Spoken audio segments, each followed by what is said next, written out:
ఈరోజు నెల్లూరు జైల్లో పిన్నెల రామకృష్ణ రెడ్డి గారిని వాళ్ళ బ్రదర్ని కలవటం జరిగింది.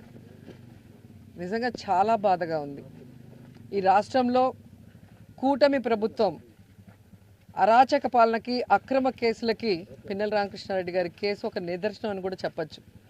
ఎందుకంటే స్పష్టంగా తెలుగుదేశం వాళ్ళని పొడిచి చంపుకున్నారు అని చెప్పి సాక్షాత్తు ఎస్పీ శ్రీనివాస్ గారే చెప్పడం జరిగింది. మీరందరూ కూడా విన్నారు, చూశారు. పచ్చపత్రికైన ఈనాడులో పెద్ద అక్షరాలతో రాశారు, ఆధిపత్య పోరులో తెలుగుదేశం కార్యకర్తల్ని వాళ్ళే పొడిచి చంపేశారు అని చెప్పి.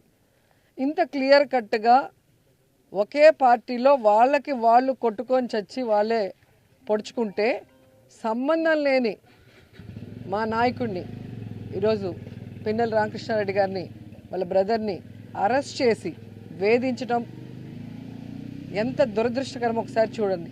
ఎందుకంటే చంద్రబాబు నాయుడు కూటమి ప్రభుత్వం అధికారంలోకి వచ్చిన రోజు నుంచి పిన్నెల రామకృష్ణ గారి కుటుంబం మీద ఏ విధంగా కక్ష సాధిస్తున్నారో మనం అందరం చూస్తున్నాం. 16 నెలల్లో 16 కేసులు పైగా వేసి ఎలా వేధిస్తున్నారో కూడా మనం కళ్ళారా చూసాం.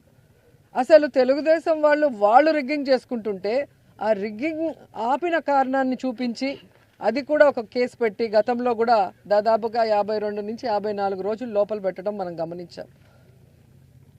అంటే ఎటుపోతుంది పోలీసు వ్యవస్థ, ఎటుపోతుంది? రెడ్ బుక్ రాజ్యాంగానికి అనుగుణంగా లోకేష్ చెప్పిన దానికి తానా అంటే తందానా అన్నట్టుగా పోలీస్ వ్యవస్థ మారిపోవటం చాలా దురదృష్టకరం. కాకి చొక్కాలు వేసుకోవాల్సిన వాళ్ళు పసుపు చొక్కాలు వేసుకొని ఈరోజు అక్రమ కేసులు పెట్టుకుంటూ పోతుంటే ఏం మెసేజ్ ఇస్తున్నారు మీరు? రాబోయే కాలంలో దీనికి 10 చేయమనా? పాలిటిక్స్ని భ్రష్టు పట్టిస్తున్నారు. ఎవరైతే ఈరోజు తప్పుడు కేసులు పెట్టి పిన్నెల రామకృష్ణారెడ్డి గారి కుటుంబం మీద లోపల పెట్టి వేధిస్తున్నారో వాళ్ళకి సూటిగా చెప్తున్నాం.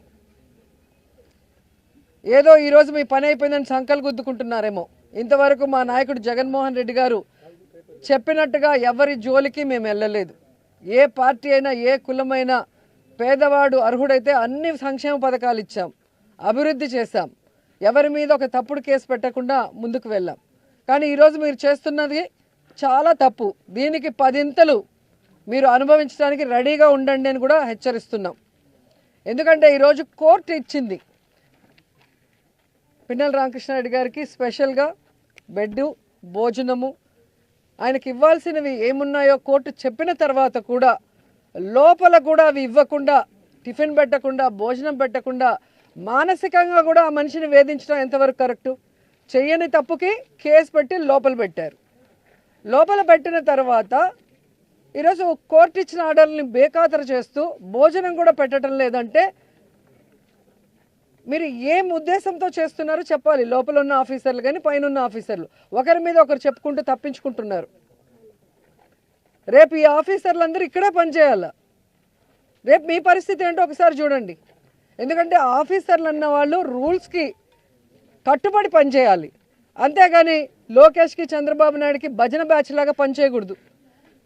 ఈరోజు రాష్ట్రంలో మీరు చూస్తే ఆడపిల్లల్ని వేధించేది తెలుగుదేశం వాళ్ళు, ఆడపిల్లల్ని రేపులు చేసి చంపేది తెలుగుదేశం పార్టీ వాళ్ళు, గంజాయి డ్రగ్స్ ముఠాలని నడిపించేది తెలుగుదేశం పార్టీ వాళ్ళు, అక్రమంగా ఈరోజు బెల్ట్ షాపులు మద్యాన్ని ప్రవహింపజేసేది తెలుగుదేశం పార్టీ వాళ్ళు, ఇల్లీగల్గా ఇసుకను అమ్మేది తెలుగుదేశం పార్టీ వాళ్ళు.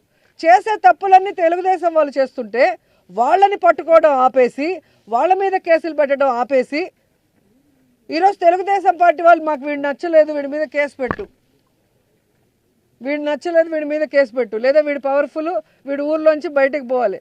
వాళ్ళు రాసిచ్చిన పేర్ల మీద మీరు తప్పుడు కేసులు పెట్టుకుంటూ ఈరోజు అక్రమంగా అరెస్టులు చేసి లోపల పెడితే భయపడి పారిపోతామా? ఈరోజు కూటమి ప్రభుత్వం ఎంత వరస్ట్గా తయారైందంటే ఎక్స్ మినిస్టర్లు, ఎక్స్ ఎమ్మెల్యేలు, ఎక్స్ ఎంపీలు, ఐఏఎస్ ఆఫీసర్లు, ఐపీఎస్ ఆఫీసర్లు, వ్యాపారస్తులు ఎవ్వరూ లేదు. వాళ్ళకి నచ్చలేదు అంటే అక్రమంగా కేసు పెట్టడం, లోపలేయటం.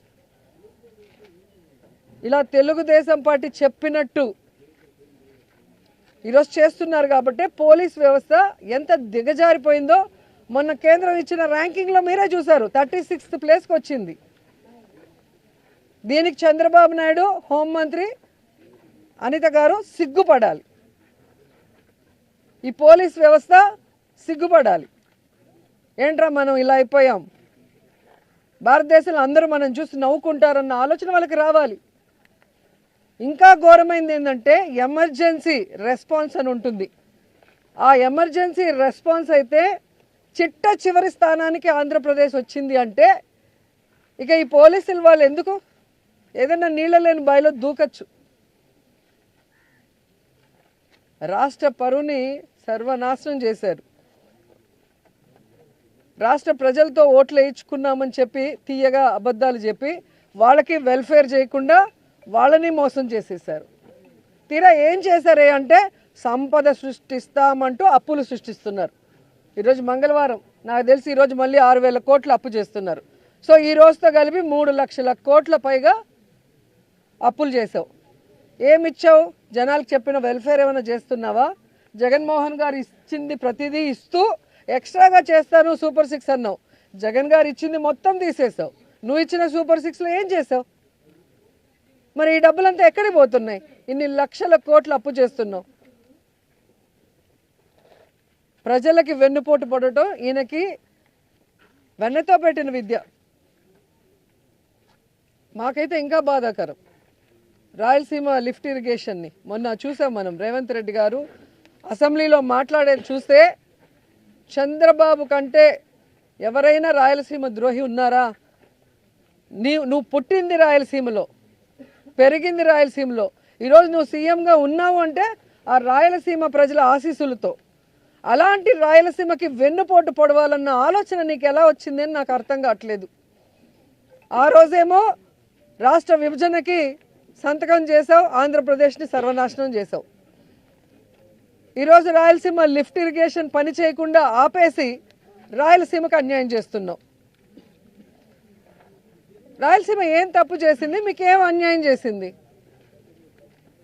ఈరోజు రాయలసీమ కరువు శాశ్వతంగా పరిష్కరించాలన్న ఒక గొప్ప ఉద్దేశంతో జగన్మోహన్ రెడ్డి గారు ఈ రాయలసీమ లిఫ్ట్ ఇరిగేషన్ని తీసుకొచ్చారు. 960 కోట్లు దీనికి వెచ్చించడం జరిగింది. మన శ్రీశైలంలో వాటర్ని మన రాయలసీమకే కాదు ముఖ్యంగా నెల్లూరు జిల్లాకు కూడా సాగునీరు తాగునీరు ఇస్తారు ఆ ప్రాజెక్టు పూర్తయితే.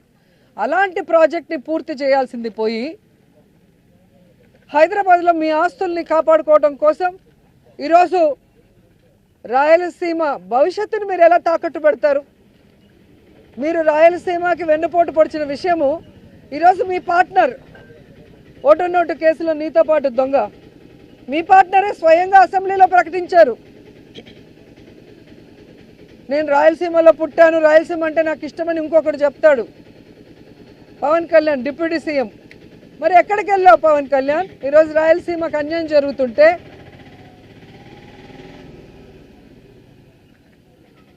ఈరోజు రాయలసీమకు వెన్నుపోటు పోస్తుంటే చంద్రబాబు నాయుడు గారు ప్రశ్నించకుండా కత్తందిస్తున్నావా? దీనికోసమైనా నువ్వు పార్టీ పెట్టింది? దీనికోసమైనా నువ్వు కూటమిలో చేరింది? దీనికోసమైనా చంద్రబాబు నాయుడిని గెలిపించింది? ఇంకా 15 సంవత్సరాలు చంద్రబాబు నాయుడు ముఖ్యమంత్రి చేయడానికి పనిచేస్తూనే ఉంటారు. దేనికి? ఈ రాష్ట్రం అనేది లేకుండా, మ్యాప్లోనే ఆంధ్రప్రదేశ్ అనేది లేకుండా చేయడానికే ఆయనతో జత కలుస్తామని అడుగుతున్నా. మీరు వచ్చింది రాష్ట్రాన్ని బాగు చేయడానికో రాష్ట్ర ప్రజలకు మంచి చేయడానికో కాదనేది అందరికీ అర్థమవుతుంది. కేవలం కక్ష సాధింపులు, రెడ్ బుక్ రాజ్యాంగం అంటూ ఏ విధంగా విచ్చలవిడిగా అరాచకాలు చేస్తున్నారు, అన్యాయాలు చేస్తున్నారు, దోపిడీలు చేస్తున్నారు ప్రజలందరూ గమనిస్తున్నారు. ఖచ్చితంగా నేపాల్లో లాగా మిమ్మల్ని కూడా తరిమి తరిమి కొట్టే రోజులు చాలా దగ్గరలో ఉన్నాయని కూడా హెచ్చరిస్తున్నా. అండ్ నిన్న మొన్న చూశాను నేను భోగాపురం ఎయిర్పోర్ట్ గురించి. సిగ్గు లేకుండా సెంట్రల్ మినిస్టర్ రామ్మోహన్ రావు గారు, అచ్చెన్నాయుడు వీళ్ళందరూ కూడా చంద్రబాబు నాయుడు కృషి చేశాడంట. ఏం కృషి చేశాడు నాయన? ఎన్నికలు ఉన్నాయంటే నెల ముందర రాయేయటమా? ఇలాంటి రాళ్ళు రాష్ట్రం మొత్తం వేశాడు. ఏ రోజు ఏ రాయికి పనిచేయలేదు. జగన్మోహన్ రెడ్డి అక్కడికి వెళ్ళి ల్యాండ్ అక్విజిషన్ చేయటం కానీ, అక్కడున్న రైతులకి కాంపన్సేషన్ ఇచ్చి పునరావాసం కల్పించడం దగ్గర నుంచి దానికి అమౌంట్ని కేటాయించి దాన్ని శరవేగంగా పనులు చేయించడం అనేది అందరూ గమనిస్తున్న విషయం. అండ్ సాక్షాత్తు జిఎంఆర్ హెడ్ మల్లికార్జున్ గారే చెప్పారు కదా, ఆ రోజుల్లో వైఎస్ఆర్ గారి చేతుల మీదుగా శంషాబాద్ ఎయిర్పోర్ట్ కట్టాను, ఈరోజు ఆయన కొడుకుల చేతి మీదుగా భోగాపురం ఎయిర్పోర్ట్ కడుతున్నా, నాకు చాలా హ్యాపీగా ఉంది అని. ఇంత స్పష్టంగా వాళ్ళు పబ్లిక్గా మీటింగ్స్లో చెప్పిన దాన్ని ప్రజలు వినలేదనుకున్నారా, చూడలేదనుకున్నారా, లేదా మతిమరుపులు ప్రజలకు అనుకున్నారా? సిగ్గు లేకుండా అబద్ధాన్ని చెప్తున్నారు. ఇదే రామ్మోహన్ గారిని నేను సూటిగా ప్రశ్నిస్తున్నా, మీకు దమ్ము ధైర్యం ఉంటే ఆల్రెడీ చంద్రబాబు నాయుడు అదే సమయంలో నెల్లూరులోను కుప్పంలో కూడా ఎయిర్పోర్ట్ కడతానని రాయేశాడు కదా, మరి భోగాపురం కట్టగలిగిన వాళ్ళు ఎందుకు ఇవి కట్టలేకపోయారు? మీ అబద్ధాలు నమ్మటానికి ఎవ్వరు లేరు. మీరు నిరూపించుకోవాలి అంటే ఈ నెల్లూరులో ఎయిర్పోర్టు, కుప్పంలో ఎయిర్పోర్టు మీ చంద్రబాబు నాయుడు స్టోన్ వేశాడు కదా 2019లో, దాన్ని పూర్తి చేసి చూపించండి.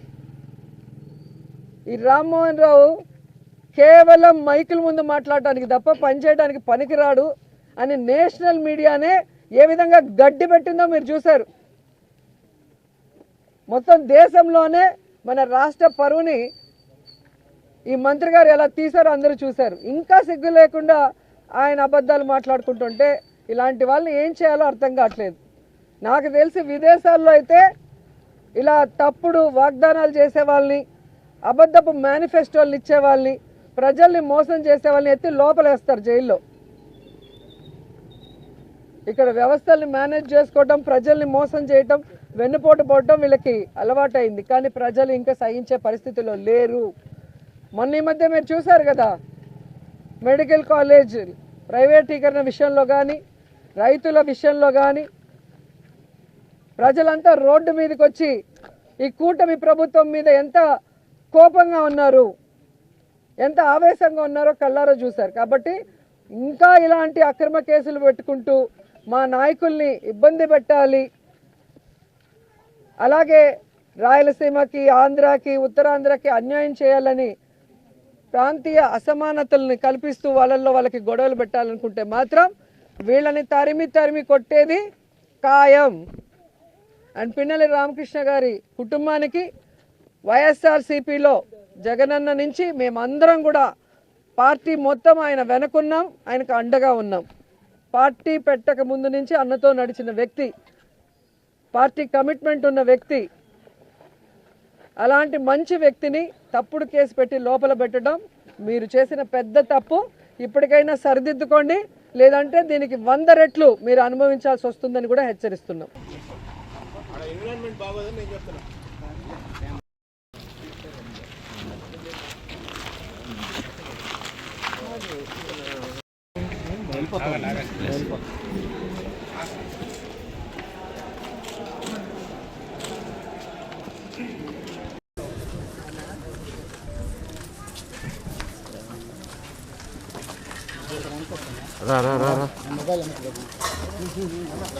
జాగ్రత్త.